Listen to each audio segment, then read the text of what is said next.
विधानसभा चुनाव में भाजपा के लिए खतरा मंडरा रही है। नमस्कार, मैं हूं आपके साथ निजाम खान। आप देख रहे हैं राष्ट्र संवाद। राष्ट्र संवाद में आपका स्वागत है। आज के इस वीडियो में हम बात करेंगे झारखंड का एक ऐसा सीट जिस सीट से इस बार 2024 के विधानसभा चुनाव में भाजपा के लिए खतरा मंडरा रही है। आखिर वह कौन सा विधानसभा है, आगे हम बात करेंगे। इसके साथ हम यह भी बात करेंगे कि इस बार 2024 के विधानसभा चुनाव में उस सीट से भाजपा के लिए आखिर खतरा क्यों है। चलिए चर्चा की शुरुआत करते हैं। इससे पहले आप लोगों से एक छोटा सा रिक्वेस्ट है, अगर आप लोग हमारी खबर को फेसबुक पर देख रहे हैं और अगर अभी तक हमारे पेज को फॉलो नहीं किए हैं तो पेज को फॉलो कर लीजिए।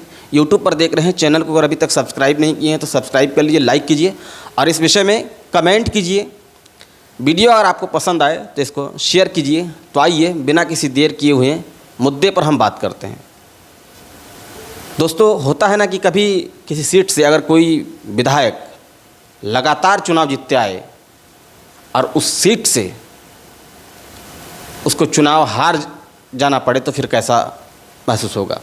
हालांकि हार जीत अभी हुई नहीं है, लेकिन जो समस्याएं हैं भाजपा के लिए उस हिसाब से अनुमान लगाया जा रहा है कि इस बार उस सीट पर भाजपा के लिए कहीं ना कहीं खतरा है। भाजपा ने डैमेज कंट्रोल करने का बहुत प्रयास किया, लेकिन उस सीट पर डैमेज कंट्रोल नहीं हो पाया। आप देखे होंगे कि चुनाव सह प्रभारी हिमंता बिश्व शर्मा, जो कि असम के मुख्यमंत्री है, वह लगातार झारखंड दौरे पर रहे और नाराज नेताओं को मनाने में लगे। बहुत हद तक कामयाबी भी मिली और बहुत हद तक नाकामयाबी भी मिली। उसी में से एक सीट ऐसा है जिस सीट से भाजपा को बागी नेताओं को मनाने में जो है कि सफलता हाथ नहीं लगी है और इस सीट से इस बार 2024 के विधानसभा चुनाव में कहीं ना कहीं भाजपा को हार का सामना करना पड़ सकता है। ये एक अनुमान के तहत पर बताया जा रहा है, इसको आप रिजल्ट मत समझ लीजिए, क्योंकि चुनाव परिणाम कुछ भी हो सकता है। तो हम आपको यह भी बताएंगे कि उस सीट में 2000 से लेकर के 2024 तक अब तक कौन विधायक रहे और कितने वोटों के मार्जिन से उन्हें जीत मिली। तो दोस्तों, अब बिना देर की हम बात करते हैं उस सीट की। वह सीट है रांची सीट, रांची विधानसभा सीट, जिस सीट से सीपी सिंह लगातार 2000 से अब तक वहाँ विधायक चुनते गए। रघुवर सरकार के कार्यकाल में वे मंत्री भी रहे, वे स्पीकर भी रहे हैं। अब इस सीट पर सीपी सिंह के लिए इस बार जो है कि खतरा मंडरा रहा है और ख़तरा मंडराने का कारण कोई और नहीं बल्कि उनके अपने ही है। उन्हें जो नुकसान का सामना करना पड़ सकता है वह नुकसान उनके अपने ही दे सकते हैं। इस बात को कहीं ना कहीं सीपी सिंह भी स्वीकार किया है। आखिर किस वजह से सीपी सिंह को इस सीट से हार का सामना करना पड़ सकता है वो तो हम आगे बताएंगे। आइए हम आपको 2000 से लेकर के अब तक का डाटा आपको दिखाते हैं कि कितने वोटों के मार्जिन से जो है कि सीपी सिंह चुनाव जीते थे और किन्हें उन्होंने जो है कि चुनाव में परास्त कर दिया था।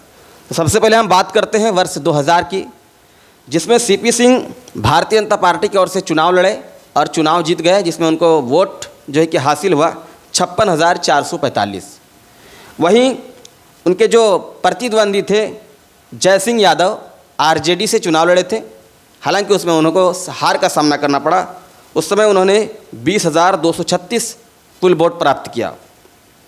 2005 में फिर सीपी सिंह चुनाव जीत गए भारतीय जनता पार्टी की ओर से और उसमें उन्हें 74,239 वोट प्राप्त हुआ। वहीं कांग्रेस से गोपाल प्रसाद साहू को 48,119 वोट प्राप्त हुआ।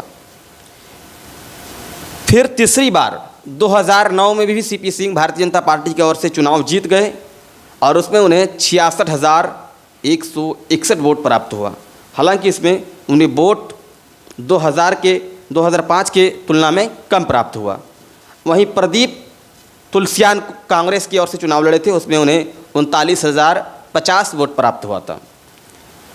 2014 में सीपी सिंह चौथी बार फिर चुनाव जीत गए भारतीय जनता पार्टी की ओर से, और उसमें उन्हें जो वोट प्राप्त हुआ था 95,760 वोट प्राप्त हुआ था। और उस समय इस सीट से पहली बार झारखंड मुक्ति मोर्चा की ओर से महुआ माझी चुनाव लड़ी और उसमें उन्हें वोट प्राप्त हुआ 36,897।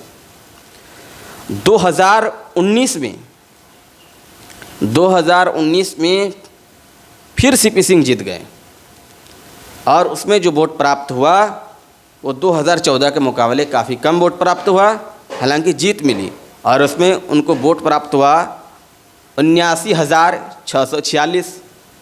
वही महुआ माझी इस बार 2019 के विधानसभा चुनाव में अपनी बढ़त बनाते हुए 73,742 वोट प्राप्त की। हालांकि उसमें उन्हें जीत हासिल नहीं कर सकी, लेकिन जो हार जीत का अंतर था वो काफ़ी कम रहा।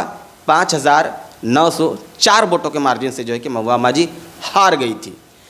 झारखंड मुक्ति मोर्चा ने फिर से महुआ माझी पर भरोसा जताया है और 2024 के विधानसभा चुनाव में भी उन्हें प्रत्याशी बनाया है।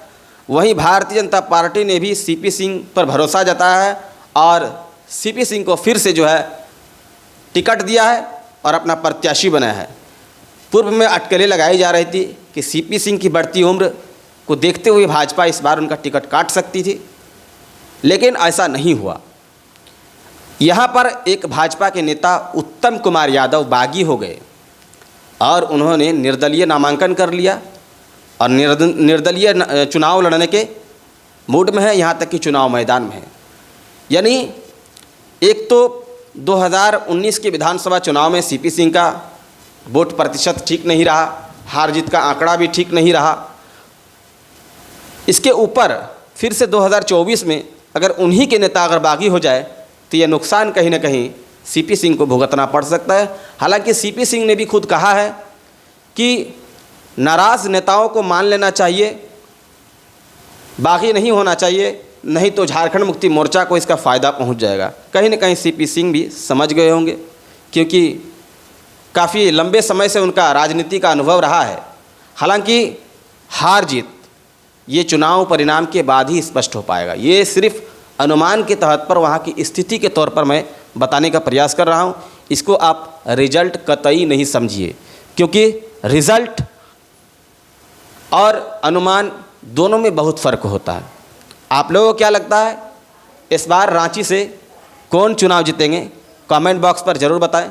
खबर अच्छी लगे तो लाइक शेयर करें, हमारे पेज को फॉलो करें, यूट्यूब चैनल को सब्सक्राइब करें। धन्यवाद।